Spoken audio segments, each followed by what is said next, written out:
ಇವ್ರು ಯಾರು ಹುಟ್ಟಿದಿಲ್ಲ, ಆವಾಗ ದೇಶಕ್ಕಾಗಿ ಹೋರಾಟ ಮಾಡಿದವ್ರಿಗೆ ಅವಮಾನ ಮಾಡ್ತಾರೆ. ನೆಹರೂನ ವಿರುದ್ಧ ನೀವು ಹುಟ್ಟಿಲ್ಲ, ನಿನಗೆ ಗೊತ್ತಿಲ್ಲ, ಸ್ವಾತಂತ್ರ್ಯ ತಂದಿಲ್ಲ, ಸ್ವಾತಂತ್ರ್ಯಕ್ಕಾಗಿ ನೀವು ಹೋರಾಟ ಮಾಡಿಲ್ಲ ಅಂಥ ವ್ಯಕ್ತಿಗಳು ನಮಗೆ ಬುದ್ಧಿ ಹೇಳ್ತಾರೆ. ಯು ಆರ್ ಟೀಚಿಂಗ್ ಅಸ್, ನೀವು ಅಟ್ಲೀಸ್ಟ್ ಇತಿಹಾಸಗಳು ಓದಿದ್ರೆ ಗೊತ್ತಾಗ. ಈಗೇನು ಪಂಡಿತ್ ಜವಾಹರ್ಲಾಲ್ ನೆಹರೂಜಿ, ಮಹಾತ್ಮ ಗಾಂಧಿ, ಆಮೇಲೆ ಸುಭಾಷ್ ಚಂದ್ರ ಬೋಸ್ ಮತ್ತು ವಲ್ಲಭಭಾಯಿ ಪಟೇಲ್ ಇವರೆಲ್ಲರೂ ಸೇರಿ 6 ಸ್ಟ್ರಾಂಜಾ ಇದ್ದಿದ್ದನ್ನು 2 ಮಾಡಬೇಕು. ಇದು ಬೆಟರ್ ಫಾರ್ ದ ಕಂಟ್ರಿ. ಅವತ್ತಿನ 1937 ಅಂದರೆ ನಿಮ್ಗೆ ಇನ್ನೂ ಸ್ವಾತಂತ್ರ್ಯ ಸಿಕ್ಕಿದ್ದಿಲ್ಲ, ಎಲ್ಲರೂ ಕೂಡಿ ಅದು ನಿರ್ಣಯ ಮಾಡಿದ್ವಿ. ಅದೇ ಇಲ್ಲಿ 90 ವರ್ಷ ತನಕ ನಾವು ಹಾಡ್ತಾ ಇದ್ದೀವಿ. ಈಗ ಯಾಕೆ ಬಂತಪ್ಪ ನಿಮಗೆ?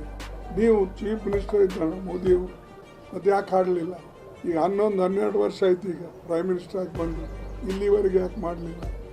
ನಿಮ್ಮ BJP ರಾಜ್ಯಗಳಲ್ಲಿ ಅನೇಕ ಕಡೆ ನಿಮ್ಮ ಚೀಫ್ ಮಿನಿಸ್ಟರ್ಸ್ ಇದ್ದಾರೆ, ಯಾಕೆ ಮಾಡಲಿಲ್ಲ?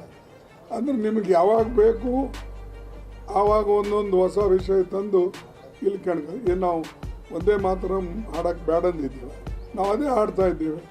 ನಮ್ಮ ಸೇವಾದಲ್ಲಿ ಅದೇ ಹಾಡ್ತದೆ. This video is sponsored by Mahalakshmi Jewelers, Mannur Multi-Speciality Hospital, KBN Union, Royal PU College of Science and Commerce, Imran Silk House, Al-Sharia Group of Institutions, and by Ideal with G.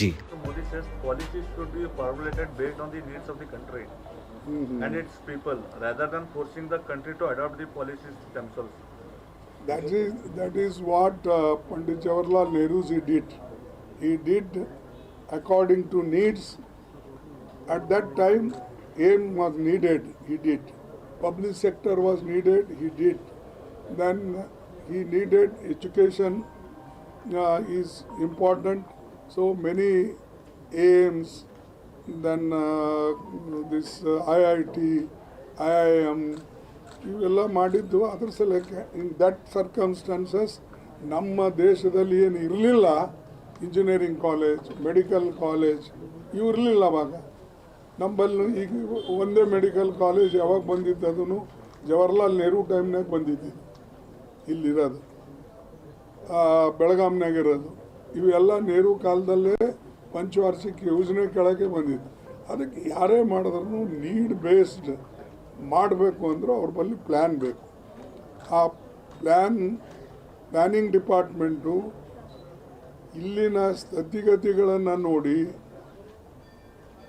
ಸಾಮಾನ್ಯ ಜನರಿಗೆ ಏನು ಅನುಕೂಲ ಆಗ್ತದೆ ಅಂಥ skill development ಮಾಡೋದು ಮತ್ತು ಅಂಥ ಶಿಕ್ಷಣ ಕೊಡ್ತಕ್ಕಂಥ ವ್ಯವಸ್ಥೆ ಮಾಡೋದು.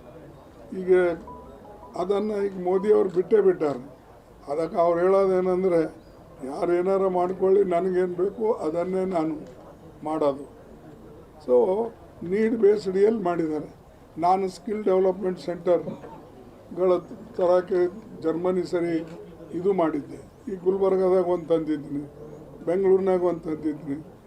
ಇದೇ ರೀತಿಯಾಗಿ ಡೆಲ್ಲಿ, ಬೇರೆ ಕಡೆ ಜರ್ಮನ್ ಸರಿ ನಾನು ಕೊಲಾಬ್ರೇಟ್ ಮಾಡಿಕೊಂಡು ಅದೇ ರೀತಿಯಾಗಿ ಈ ITI ಅಪ್ಗ್ರೇಡ್ಸ್ ಮಾಡಿದೆ. ನಾನು ಎಲ್ಲಿ ಒಂದು ITI ಇದೆ ಅಂಥ ಕಡೆ ನಾನು ಈವ್ನಿಂಗ್ ಒಂದು ಮಾರ್ನಿಂಗ್ ಒಂದು ಕೋರ್ಸ್ ನಡೆಸಿ ನಮ್ಮ ಮಕ್ಕಳಿಗೆ ಹೆಚ್ಚಿಗೆ ರೀತಿಯಾಗಿ ಅಡ್ಮಿಟ್ ಆಗಲಿ ಅಂತ. ಅಂದರೆ ನೀವು ಸ್ಕಿಲ್ ಡೆವಲಪ್ ಮಾಡದೇ ಹೋದರೆ ನಮ್ಮ ಮಕ್ಕಳಿಗೆ ಎಲ್ಲಿಯೂ ನೌಕರಿ ಸಿಗೋದಿಲ್ಲ. ಇಲ್ಲಿ ಫಾರ್ಚುನೇಟ್ಲಿ ನಾ ಇಂಡಸ್ಟ್ರಿ ಮಿನಿಸ್ಟರ್ ಇದ್ದಾಗ ಒಂದು ಸ್ಕಿಲ್ ಡೆವಲಪ್ಮೆಂಟ್ ಇಲ್ಲಿ ಬಸವೇಶ್ವರ ನಗರದಾಗ ತೆಗೆದೇವೆ, ಇಲ್ಲಿ ಇನ್ನೊಂದು ಜರ್ಮನಿಯಿಂದ ತೆಗೆದೇವೆ. ITIಗಳು ಇನ್ಕ್ರೀಸ್ ಮಾಡಿದ್ವಿ. ಪ್ರೈವೇಟ್ ITIಗಳಿಗೂ ಹೆಚ್ಚಿನ ಪ್ರೋತ್ಸಾಹ ಲೇಬರ್ ಮಿನಿಸ್ಟರ್ ಇದ್ದಾಗ ನಾನು ಕೊಟ್ಟೆ. ಯಾಕೆ? ಉದ್ದೇಶ ಏನಂತಂದರೆ, ಇದು ಸ್ಕಿಲ್ ಡೆವಲಪ್ಮೆಂಟ್ ಬಂತಂದರೆ ಏನಾದರೂ ಮಾಡಿ ಎಲ್ಲಿಯಾದರೂ ಹೋಗಿ ಬದುಕ್ತಾನೆ ಮನುಷ್ಯ. ಮತ್ತು ಸ್ಕಿಲ್ಲೇ ಇಲ್ಲಾಂದರೆ ಬರೀ ನಾ BA ಓದ್ದ, MA ಓದ್ದ ಅಂದ್ರೆ ಅದು ಒಂದಕ್ಕೆ ಎಲ್ಲಿ ನೌಕರಿಗಳು ಸಿಗೋದಿಲ್ಲ. That's why I am saying what Modi now realising, this has been already done by Pandit Jawaharlal Nehru ji. His vision for education, his vision for youths was greater than Mr. Modi. Sir RSS ನಿಷೇಧ ಮಾಡಬೇಕು ಅಂತೇಳಿ ಆ? RSS ನಿಷೇಧ ಮಾಡಬೇಕು ಅಂತೇಳಿ America ಧಾರ್ಮಿಕ ಸ್ವಾತಂತ್ರ್ಯ ಮಂಡಳಿ ಅಲ್ಲಿನ ಅಧ್ಯಕ್ಷರಿಗೆ ಪತ್ರ ಬರೆದಿದೆ. ನನಗೆ ಗೊತ್ತಿಲ್ಲ, ಸರ್ ಇದು ಒಂದೇ ನಾನು ನೋಡಿಲ್ಲ. ಒಂದೇ ಮಾತ್ರ ಚರ್ಚೆ ಜಾಸ್ತಿ ನಡೆದಿದೆ ಸರ್ ದೇಶದಲ್ಲಿ. ಅದು ನೀವು ಎರಡೇ ಚರಣ ಆಡ್ತಿರಂತ ಅವ್ರು ಫುಲ್ ಅಂದರೆ BJP ಅವ್ರು ಪೂರ್ಣ ಪ್ರಮಾಣದಲ್ಲಿ ಆಡ್ಬೇಕಂತ ಅವರು ಬೇರೆ ಇಶ್ಯೂ ಡೈವರ್ಟ್ ಆಗ್ತಾ ಇದೆ ಅಂತಂದ್ರೆ ನೀವು ಅಟ್ಲೀಸ್ಟ್ ಇತಿಹಾಸಗಳು ಓದಿದ್ರೆ ಗೊತ್ತಾಗ್ತದೆ. ಈಗೇನು ಪಂಡಿತ್ ಜವಾಹರ್ಲಾಲ್ ನೆಹರೂಜಿ, ಮಹಾತ್ಮ ಗಾಂಧಿ, ಆಮೇಲೆ ಸುಭಾಷ್ ಚಂದ್ರ ಬೋಸ್ ಮತ್ತು ವಲ್ಲಭಭಾಯಿ ಪಟೇಲ್ ಇವರೆಲ್ಲರೂ ಸೇರಿ 6 ಸ್ಟ್ರಾಂಜಾ ಇದ್ದಿದ್ದನ್ನು 2 ಮಾಡಬೇಕು. ಇದು ಬೆಟರ್ ಫಾರ್ ದ ಕಂಟ್ರಿ. ಅವತ್ತಿನ 1937 ಅಂದರೆ ನಿಮ್ಗೆ ಇನ್ನೂ ಸ್ವಾತಂತ್ರ್ಯ ಸಿಕ್ಕಿದ್ದಿಲ್ಲ. ಎಲ್ಲರೂ ಕೂಡಿ ಅದು ನಿರ್ಣಯ ಮಾಡಿದ್ರು. ಅದೇ ಇಲ್ಲಿ 90 ವರ್ಷ ತನಕ ನಾವು ಹಾಡ್ತಾ ಇದ್ದೇವೆ. ಈಗ ಯಾಕೆ ಬಂತಪ್ಪ ನಿಮಗೆ? ನೀವು ಚೀಫ್ ಮಿನಿಸ್ಟರ್ ಇದ್ದಾರ ಮೋದಿಯವರು, ಅದು ಯಾಕೆ ಹಾಡಲಿಲ್ಲ? ಈಗ 11-12 ವರ್ಷ ಆಯ್ತು ಈಗ ಪ್ರೈಮ್ ಮಿನಿಸ್ಟರ್ ಆಗಿ ಬಂದು, ಇಲ್ಲಿವರೆಗೆ ಯಾಕೆ ಮಾಡಲಿಲ್ಲ? ನಿಮ್ಮ BJP ರಾಜ್ಯಗಳಲ್ಲಿ ಅನೇಕ ಕಡೆ ನಿಮ್ಮ ಚೀಫ್ ಮಿನಿಸ್ಟರ್ಸ್ ಇದ್ದಾರೆ, ಯಾಕೆ ಮಾಡಲಿಲ್ಲ? ಅಂದರೆ ನಿಮಗೆ ಯಾವಾಗ ಬೇಕು ಆವಾಗ ಒಂದೊಂದು ಹೊಸ ವಿಷಯ ತಂದು ಇಲ್ಲಿ ಏನು ನಾವು ಒಂದೇ ಮಾತ್ರ ಹಾಡೋಕ್ಕೆ ಬೇಡ ಅಂದಿದ್ದೇವೆ, ನಾವು ಅದೇ ಹಾಡ್ತಾ ಇದ್ದೇವೆ. ನಮ್ಮ ಸೇವಾದಲ್ಲಿ ಅದೇ ಹಾಡ್ತದೆ. ಅದೇ ರೀತಿಯಾಗಿ ಜನಗಣಮನೂ 5 ಪ್ಯಾರ ಇದ್ದು, ಅದನ್ನು ದೊಡ್ಡದಿತ್ತು. ಒಂದೇ ಪ್ಯಾರ ಹಾಡ್ತೇವೆ ಇವತ್ತು. ಆ್ಯಂಡ್ ಅದು ರವೀಂದ್ರನಾಥ್ ಟ್ಯಾಗೋರ್ ಅವರು ಅಪ್ರೂವ್ ಮಾಡಿದ್ದು. ಇದು ಒಂದೇ ಮಾತರಂದಾಗ ನೀವು 2 ಸ್ಟ್ಯಾಂಜಾನೆ ತಗೊಳ್ಳಿ, ಇದು ಜನಗಣಮನ 1 ಸ್ಟ್ಯಾಂಜಾ, ಅದನ್ನು ಟೈಮ್ ಅಷ್ಟೇ ಹಿಡಿತದೆ ಅಂಥೇಳಿ ಅವರೆಲ್ಲ ಸೇರಿ ಡಿಸೈಡ್ ಮಾಡಿದ್ದು ನಾವು ಹಾಡ್ತಾ ಇದ್ದೇವೆ.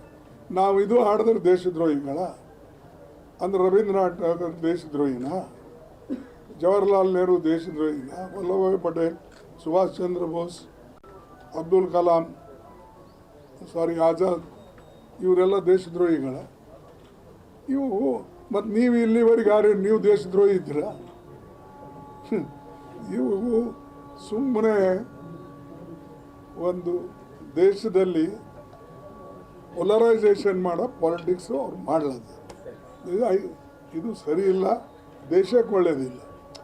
ನೀವು ಇರ್ಬೋದು ಹೋಗ್ಬೋದು, ನಾನು ಇವತ್ತು ಇರ್ಬೋದು ಹೋಗ್ಬೋದು, ಬಟ್ ದೇಶ ಇದು ಪರ್ಮನೆಂಟ್. ಈ ದೇಶಕ್ಕೆ ರಕ್ಷಣೆ ಮಾಡೋದು ಎಲ್ಲರ ಜವಾಬ್ದಾರಿ. ನಮ್ಮ ಸಂವಿಧಾನ ರಕ್ಷಣೆ ಮಾಡೋದು ಎಲ್ಲರ ಜವಾಬ್ದಾರಿ. ಇದು ಎಲ್ಲಕ್ಕಿಂತ ಲೋಕತಂತ್ರ ಪ್ರಜಾತಂತ್ರಕ್ಕೆ ನಾವು ರಕ್ಷಣೆ ಮಾಡೋದು ನಮ್ಮೆಲ್ಲರ ಜವಾಬ್ದಾರಿ. ಅದಕ್ಕೆ ಭಾಳ ತಿಳಿದು ಅವ್ರು ಮಾತಾಡಬೇಕೇ ಹೊರತಾಗಿ ಇದ್ದಿದ್ದಿಲ್ದೆಲ್ಲ. ಈಗ ಈಗ ಅವ್ರಿಗೆ ದೇಶಭಕ್ತಿ ಹುಟ್ಟಿದೆ, ಮೊದಲು ಯಾಕೆ ಮಾಡಲಿಲ್ಲ? ಈಸ್ ದಿವ್ಸ ಹೋಮ್ ಮಿನಿಸ್ಟರ್ ಇದ್ದ ಆ್ಯಂಡ್ ಆ್ಯಂಟಿಯರ ಅವ್ರು ಮುಸ್ಲಿಮ್ಸರ ಅಂದ್ರೆ ಈಸ್ ದಿವ್ಸ ನೀವು ಮುಸ್ಲಿಮ್ ಇದ್ದೀರಾ? ಹಾಡಲಿಲ್ಲ. ಇಂಥವೆಲ್ಲ ಚಿಲ್ಲರ್ ಮಾತಾಡ್ತಕ್ಕಂಥದ್ದು. ಇನ್ನು ಇವ್ರು ಹುಟ್ಟಿದಿಲ್ಲ ಸಹಿತ. ಮೋದಿ ಈಗೇನು ಭಾಳ 61 ಅದನೋ 62 ಅದ ಗೊತ್ತಿಲ್ಲ. ಯಾರ್ದು? ಸಾರಿ, ಮೋದಿದು 70. ಅಮಿತ್ ಶಾ ಹೋಮ್ ಮಿನಿಸ್ಟರ್ ಮಾತಾಡ್ತಾ ಇದ್ದಲ್ಲ, 61 ಇರ್ಬೇಕು ಇಲ್ಲ? ಮತ್ತು ಇವ್ರು ಯಾರೂ ಹುಟ್ಟಿದಿಲ್ಲ. ಆವಾಗ ದೇಶಕ್ಕಾಗಿ ಹೋರಾಟ ಮಾಡಿದವ್ರಿಗೆ ಅವಮಾನ ಮಾಡ್ತೀರಿ. ನೆಹರೂನ ವಿರುದ್ಧ ಮಾತಾಡೋದು, ನೀವು ಹುಟ್ಟಿಲ್ಲ, ನಿನಗೆ ಗೊತ್ತಿಲ್ಲ, ಸ್ವಾತಂತ್ರ್ಯ ತಂದಿಲ್ಲ, ಸ್ವಾತಂತ್ರ್ಯಕ್ಕಾಗಿ ನೀವು ಹೋರಾಟ ಮಾಡಿಲ್ಲ, ಅಂಥ ವ್ಯಕ್ತಿಗಳು ನಮಗೆ ಬುದ್ಧಿ ಹೇಳ್ತೀರ. You are teaching us. If you do something whatever you want for improve education, give employment, stop in inflation and create more investment. You do such things. ಅವ್ರು ನೋಡಿ ಹಿಂದಕ್ಕೆ ಅವ್ರ ಕಾಲದಲ್ಲಿ ಏಮ್ಸ್ ಆಗಿವು, ನಮ್ಮ ದೊಡ್ಡ ದೊಡ್ಡ ಸಂಸ್ಥೆಗಳಾಗಿವು, compulsory education, food security act, ಆಮೇಲೆ ನಿಮ್ಮ ಮನ್ರೇಗಾ, ಇಂಥ ಸ್ಕೀಮ್ ತಂದು ಬಡವರಿಗೆ ಶಕ್ತಿ ಕೊಡ್ತಕ್ಕಂಥ ಕೆಲಸ ಮಾಡಿದ್ರು. ಅದಕ್ಕೆ ನೀವು ಅಂಥದ್ದು ಅದಕ್ಕಿಂತ ಬೆಟರ್ ಸ್ಕೀಮ್ ನೀವು ತಂದು ಜನರಿಗೆ ತೋರಿಸ್ಬೇಕೇ ಹೊರತಾಗಿ ಸುಮ್ಮನೆ ಹಳೆ ಮಾತು ಹೇಳಿಕೊಂಡು ಜನರದಲ್ಲಿ ತೆಲಂಗಾಣ ಚೀಫ್ ಮಿನಿಸ್ಟರ್ಗೆ US ಹೋಗೋದಕ್ಕೆ ಇದು ಮಾಡಿದಾರೆ ಸರ್, ಪರ್ಮಿಷನ್ ಕೊಟ್ಟಿಲ್ಲ Telangana chief minister. Center denied to permit Revanth Reddy. ನೋಡಿ ಇದೇ ಈ ರೀತಿಯಾಗಿ ಅವರಿಗೆ ಬೇಕಾದಂಥ ವ್ಯಕ್ತಿಗಳಿಗೆ ಪರ್ಮಿಷನ್ ಕೊಡ್ತಾರೆ.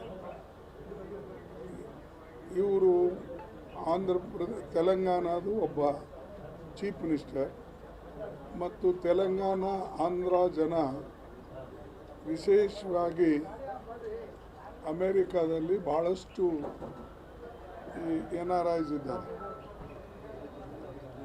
ಅವರು ಇಲ್ಲಿ ಏನಾದರೂ ಇನ್ವೆಸ್ಟ್ ಮಾಡಬೇಕಾದ್ರೆ, ಇಲ್ಲೇನಾದರೂ ಸಣ್ಣ ಪುಟ್ಟ ಕಾರ್ಖಾನೆಗಳು ತೆಗಿಬೇಕಾದ್ರೆ ಅಲ್ಲಿ ಹೋಗಿ ಅಪೀಲ್ ಮಾಡ್ತಾರೆ. ಯಾಕಂದರೆ ನಾನು ಒಂದು ಸಲ ಅಲ್ಲಿ ಟೆಕ್ಸಾಸ್ಗೆ ಹೋಗಿದ್ದೆ, ಲೇಬರ್ ಮಿನಿಸ್ಟರ್ ಆಗಿದ್ದೇನೆ. ಆಂಧ್ರದವರು ಭಾಳಷ್ಟು ಜನ ಇದ್ದಾರೆ. ಅವರು ಕೇಳ್ತಾರೆ, ನಾವು ಇನ್ವೆಸ್ಟ್ ಮಾಡಬೇಕಂತೇವೆ, ನಮಗೆ ಸ್ವಲ್ಪ ಜಮೀನು ಬೇಕು, ನಮಗೆ ಟ್ಯಾಕ್ಸ್ ಫ್ರೀ ಬೇಕು, ನಮಗೆ ಇಂಥವೆಲ್ಲ ಅದಕ್ಕಾಗಿ ಸಾಕಷ್ಟು ಚೀಫ್ ಮಿನಿಸ್ಟರ್ಗಳು ಅಮೇರಿಕಕ್ಕೆ, UK ಎಲ್ಲೆಲ್ಲಿ ಯಾರು ಬಂಡವಾಳ ಹೂಡ್ಬೋದು ಅಂಥ ರಾಜ್ಯಗಳಿಗೆ ವಿಸಿಟ್ ಮಾಡ್ತಾರೆ. ಇಲ್ಲಿ ಅವರಿಗೆ ಈ ರೀತಿಯಾಗಿ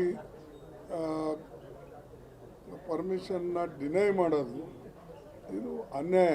ಮತ್ತು ಇಂಥದ್ದು ಮಾಡಲಿಕ್ಕೆ ಇವರು ಅಟ್ಲೀಸ್ಟ್ ಇದು ದೇಶಕ್ಕೆ ಒಳ್ಳೆಯದಾಗ್ತದೆ, ಅಲ್ಲಿಂದ ಏನಾದ್ರು ಬಂಡವಾಳ ಬಂದರೆ ರಾಜ್ಯಕ್ಕೆ ಒಳ್ಳೆಯದಾಗ್ತದಲ್ಲ, ದೇಶಕ್ಕೂ ಒಳ್ಳೆಯದಾಗ್ತದೆ. ಸೊ ಎಂಪ್ಲಾಯ್ಮೆಂಟ್ ಸಿಗ್ತದೆ. ಅದು government, central government purposely prevent ಮಾಡ್ತಾಯಿದೆ. ಮತ್ತು ಅವರಲ್ಲಿ ಹೋಗಿ ಇನ್ವೆಸ್ಟ್ಮೆಂಟ್ ತರ್ಬೋದು. ಅವ್ರು ಯಾಕೆ ಹೋಗಬೇಕು, ಯಾರೇ ಬಂದರೂ ನಮ್ಮ ಹತ್ರ ಬರಲಿ ಅನ್ನೋ ಭಾವನೆ ಅವ್ರದ್ದು ಇರ್ಬೋದು.